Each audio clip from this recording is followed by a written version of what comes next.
the New England Patriots welcomed the America's team in the Dallas Cowboys in a fascinating matchup. But how did the New England Patriot, the team that everyone used to hate when they used to win things, how did the now 2-4 Patriots do in this game? No spoiler intended. It was the main game on CBS between the two biggest teams in the National Football League. It was the New England defense that had a great start. They forced the Dallas Cowboys turnover on downs. And New England actually started off this game offensively very efficient. They punished the Cowboys with a Damian Harris rushing touchdown. Then the Dallas offense hit straight back with Dak Prescott finding tight end Jarwin to level it. Then New England hit straight back when quarterback Mac Jones actually looked like he was going to get unleashed this game. He found tight end Hunter Henry for his third touchdown in as many games. You're thinking, right, this is going to be a really high scoring affair, especially from New England. Then right at the end of the first quarter, was Dallas moving down the field. So you can see why they've been winning so many games, because their offense has just been magnificent. But New England again defensively stepped up to this stage. It was Dak Prescott that was intercepted by Kyle Duggar. New England couldn't punish him on this occasion and turned the ball back as Mac Jones just simply got exposed.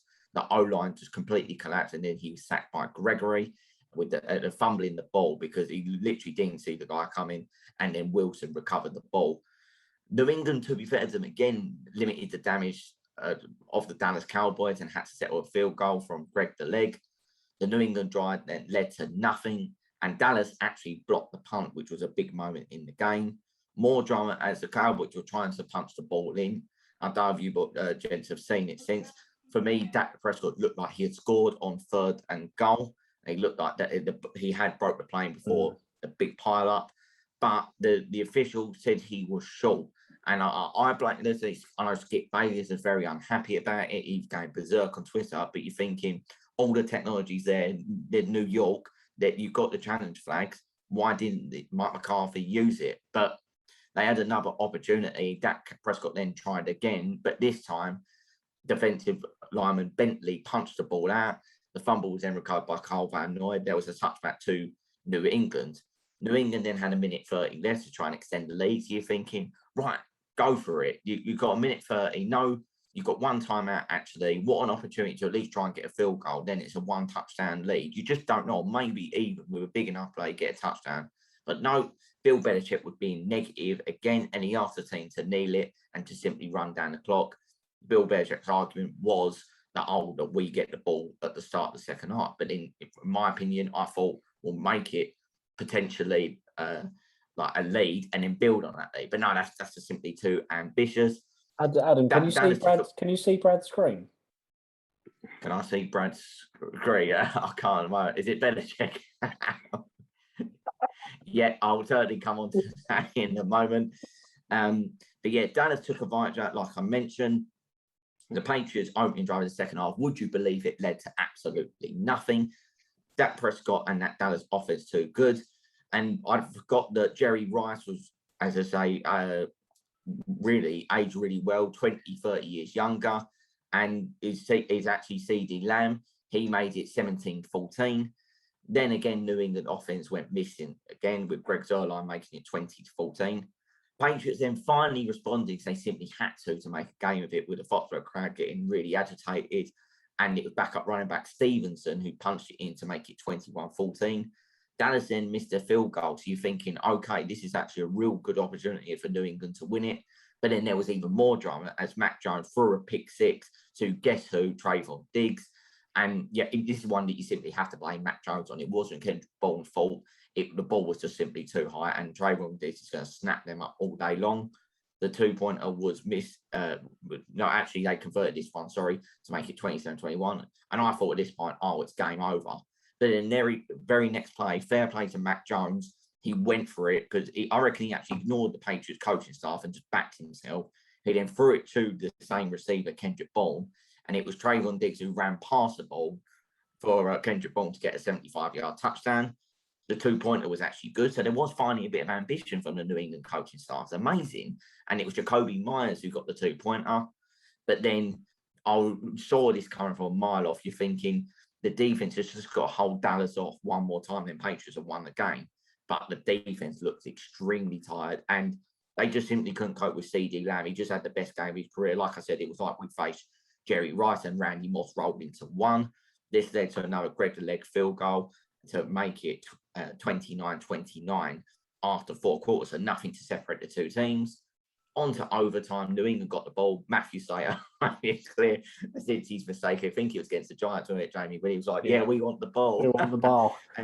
and then Matt Jones then threw a great pass to former Eagle wide receiver Nelson Aguilar, but he dropped it. And if he held on to it, he would have outpaced Trayvon Diggs and won the game. But New England don't win games anymore. And then on 4 for 3, if I'm in New England offensive coaching position, I don't know about you, gents, 4 for 3 overtime, you can't give Dak Prescott the ball back. You've got to try and win that game. And we're still midfield, but they decided to punt to trust a tired defense that's already conceded over 500 yards, which is the most regular season in the Bill Belichick era. Decided to give Dak Prescott the ball back. And then, of course, as I say, the same old story. Dak Prescott was finding CD Lamb for fun. They just simply couldn't cover him. And then it was a nice 35-yard touchdown for Dallas to get what you have to say in the end, the 35-29 overtime win. But there was certainly opportunities for New England to win this one. It was really disappointing by the way it ended. But I'm fine. You know, 2 and 4, we're just not good enough anymore. Put it this way, on 4 and 3. There's teams out there like even Brandon Staley would never let that happen. If you're in overtime, the point of overtime is get a touchdown. Why are you punting? Go win the game. So I will get my banner back out in tribute to Adam. Belichick out. Yeah. I'm running out of time to defend both him and Josh McDaniels. What I don't like is with all the teams, they have, whilst Brad touched that up, oh, you already had it typed out, didn't you? Yeah, cheers to that, Brad. That's going to be the thumbnail for this game. But it's the fact that Josh McDaniels just went, yeah, whatever Bill Belichick says, like goes basically. And I'm thinking, fair enough, he is the head coach. If you're offensive coordinator, you specialise in the offense, you've got to at least argue the case. No, our defense is absolutely knackered. Dak Prescott's on fire. Matt Jones is still a bit hit and miss, but he's very capable of driving that team down the field. And as I say, the Nelson Aguilar drop showed it, but I think the defense kept the team in the game for so long. But if you look at all the stats, the Cowboys were making a much bigger play throughout the game. They are a playoff-worthy team since Prescott's been returned. I think he has to be comeback player of the year already. I don't think it's close. And this is the issue. And I think the Chargers had the similar thing. So did Panthers last year.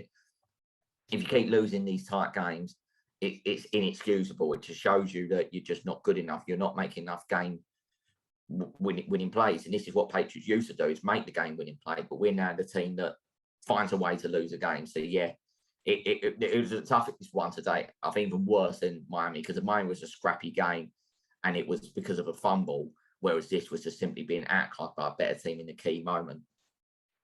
Yeah, Patriots have now lost each of their last 4 home games.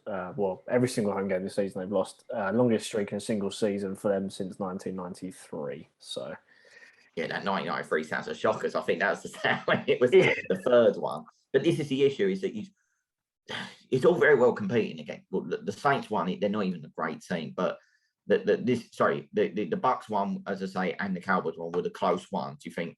Yeah, obviously, fair enough. They're 2 very good teams, and that could easily be an NFC Championship match, if not an NFC divisional, because it was how close it was in week 1, wasn't it, of the season. But to lose to the Dolphins and Saints is unacceptable, and I think this is the issue: is the early poor performances from New England are just leaving far too much to do, and I think the coaching has made New England a 7-10 team. And I think with the money spent in free agency, that's simply unacceptable. And I think that there has to be a change up with the coaching set up, but I just don't see Robert Kraft making the decision. But don't get it wrong, Dallas were excellent. Yeah, that 1993 season, he finished 5-11. Bill Parcells was head coach. No Pro Bowlers, no All Pros put in there either. But you drafted Drew Bledsoe, and the rest, they say, is history. Yeah. It can only get better. Yeah. Well, it's a game that you should have won. You had moments where you should have won the game, but you didn't. Yeah, it is just a frustrating thing. I think the only game we genuinely deserved to lose, like convincingly, which is bonkers, really, was we could have argued should have lost to the Texans at one point, but it is the Texans. But the worst performance by far, because we didn't make a comeback, was the New Orleans Saints. That game, that was just dreadful from start to finish. But yeah, you are where you deserve to be in terms of, you just can't argue that. It's just not been good enough. And I think it's going to be a thing for the rest of the season. You're going to get all the positivity, but I just don't see it getting better. I'm fine.